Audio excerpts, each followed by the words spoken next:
everybody. Today I'm going to review the Wera Kraftform Micros, which is a 12-piece precision screwdriver set. And it does come with this very nice carrying case to keep everything together. Now, I first found out about Wera screwdrivers from one of my favorite YouTubers named Arson, and he reviewed actually a full-size insulated set of the Wera screwdrivers, and I was very impressed by the quality of them.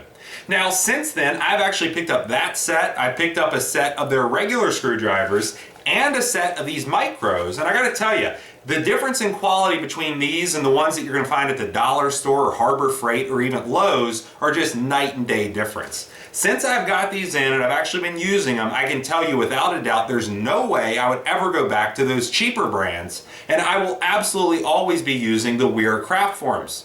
So what I want to do in this video is actually show you some closer-up shots of these, and then we'll see them actually being used. Now, not so much in an automotive setting. I got these specifically for working on my guns as well as working on computers. So that's where I'm going to be showing you some examples with these, because with those other brands I really had trouble removing screws. I had a lot of trouble with the tips bending, and then I had a lot of clearance issues. So because these are so long, I can really get into some tight places, and then the tips are very strong. Now, the good thing about Wera is the fact that they do have a lifetime warranty. So if I ever do happen to break one, and it's not really my fault, it's a manufacturer defect, they are going to replace that for me. So now let's take a closer look at the Kraftform Micros, and then we're going to compare them to those cheaper brands. Now I went ahead and removed all 12 screwdrivers from the carrying case so you can get a better look at everything. Now they do have 5 different flatheads, 2 different Phillips, 3 different hex, as well as 2 different torque sizes. So really, whatever you're working on as far as precision work, this one set is going to cover that for you. Now if you started out like I did, then you started out with a very cheap set, such as this from just Harbor Freight or maybe a hardware store that you paid $2 or $3 for. This particular one comes with 11 different sizes. It does cover Phillips as well as flatheads. And the problem with these is definitely the quality. So after you use them a few times, the tips can break off, they'll bend, or maybe you'll lose one size, and then you have to just pretty much throw the whole thing out and buy a whole replacement set. Now these, honestly, after you use them a few times and they fail on you, you're going to get frustrated. You're going to be looking for an alternative, just like I did. Now, after I got rid of these, I went to Lowe's and I found this small ratcheting set.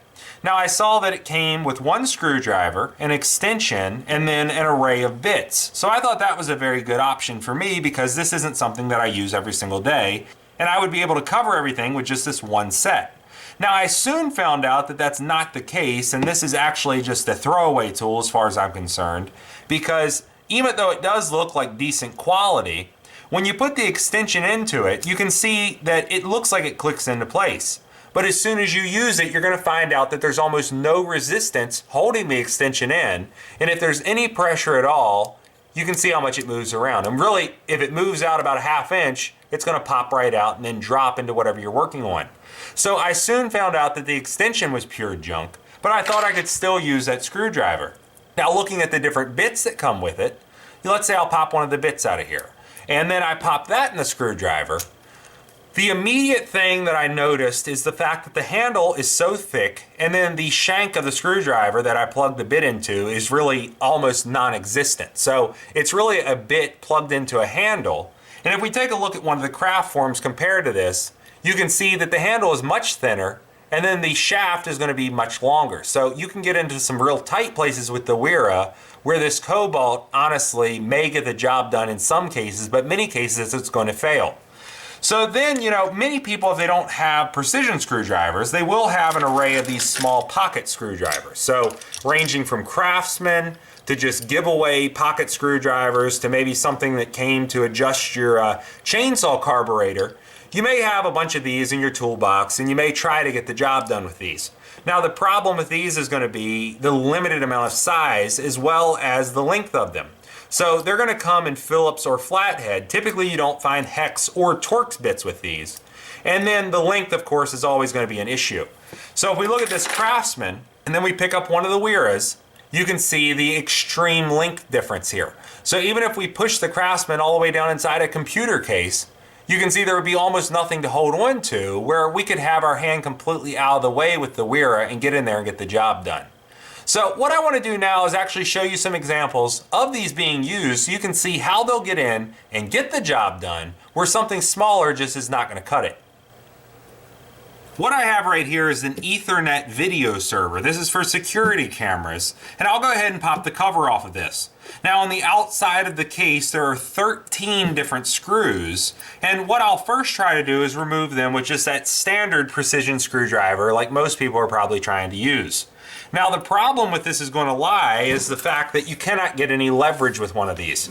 So if we just set this up, and let's say one of the screws right here, I'll line that up with it, and then just using one hand, which is really much all I can grip onto, you can see that even if I'm twisting on this with all my force, it's not budging at all.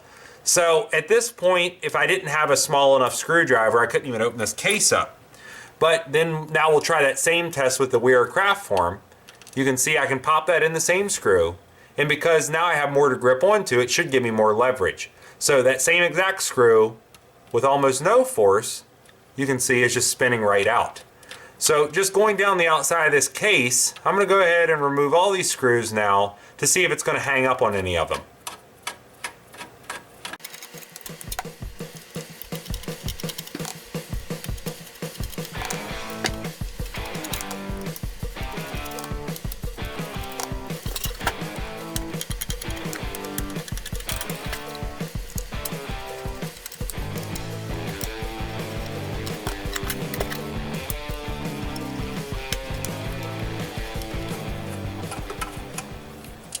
And this was able to remove every single screw with no hesitation or problems at all. I really like the fact that the top of it was pressing right against my hand, and that would keep it stationary, and then I could spin it with just these two fingers. So you can see the top is staying stationary, and then the center of it is going to spin because it is completely separate from the actual screwdriver. So it does make it very easy to control. It's not spinning around in your hand. And honestly, I was able to remove all 13 screws with really no issues at all. The other reason that I wanted a good set of precision screwdrivers is for cleaning my guns. Now this is a Ruger single 6, it's a 22, and before I actually start showing you what I'm going to be doing with these screwdrivers, I'll go ahead and just show you that it is unloaded, because you should always treat any gun as being loaded until you verify that it is not. So we'll just pop this open. And looking in the actual cylinders, you can see there's absolutely no bullets. So it is completely unloaded, and there's no danger of it accidentally going off. But when I take this apart, what I'll do is I'll take the grip off, I'll take the side ejector rod off. Sometimes I'll have to adjust the rear sights. If I do a complete breakdown, then I pretty much break the entire gun down to just the frame. So there's small screws here for adjusting the rear sights. There's going to be a small screw on the top for removing the front sight. There's a small screw on the side here that I have to remove this ejector rod. And then on the rear of it, there's screws on the back here. There's going to be screws holding the actual grips on. So there is a number of screws along with a very tiny screw to adjust the rear sight right here. So these are all going to be flathead, but it really does take some precision screwdrivers to get in there. Normal ones just will not work because they're too large. So what I'll do now is just zoom in closer on here so you can see how well the Wera micros actually fit. Now in this particular gun, the grip is held on with one screw that's going to go through the frame and then bolt two sides of it together. And you can see it right here. So we can just slip the precision screwdriver right in place, and you can see with just minimal force, with just two fingers, I'm able to unscrew it very easily. Now this is probably the smallest screw on the gun. This is going to be for adjusting the rear sight left to right. And you can see just how small it actually is. But the Wera Micro has absolutely no trouble getting in there, having a very good fit. And you can see that I could easily move that left or right very easily. It's not hitting anything, and it is a very tight fit, so it's not going to mess the actual screw up. Now in the ejector rod housing, there's one screw that's going to hold that to the barrel, and when you do a full cleaning on this, you really do need to remove it. So you can see that the Wera will get in there, and it will remove that screw very easily with just minimal force, because you can get so much leverage on it. And it's also not going to be scratching up your gun or the barrel or that housing when it's actually removing or installing the screw, which is a tremendously important part that you need to keep in mind. You not only want to be able to get the job done, but you don't want to damage what you're working on. Now, the last thing that I want to point out is the fact that Wera does use very unique colors and shapes across their product lines. Now, if we take a look at one of the Kraftform screwdrivers that is a full-size version, you can see the uniquely shaped handle as well as the green rubber inlays in it. And then if we just quickly compare that to one of the Kraftform micros, you can see the shape and color schemes are going to be identical between the two. So now you've seen the Wera Kraftform micros for yourself. I really like the fact that they do have 12 different individual sizes in here, so really whatever you run into, it's probably going to cover that. The case does completely cover everything up, and then when you close it up, there's absolutely no way for anything to fall out. Now on the outside of the case, of course, is going to be their logo along with a picture of what's inside, just like the Joker wrenches that I reviewed. So really these are easily identifiable. If you just look in your toolbox, you can see what's inside the case without physically having to open it up. Now, because of the way it's designed, there's really no way for these to fall out, and you'll always know where your screwdrivers are when you need to use them. Now, the other thing I want to point out is they do have a lifetime warranty through Wera against manufacturer defects. So if you ever do have a problem with them, they are going to replace those for you free of charge. If you like this video, please click like. If you like my channel, please click subscribe. And thanks for watching.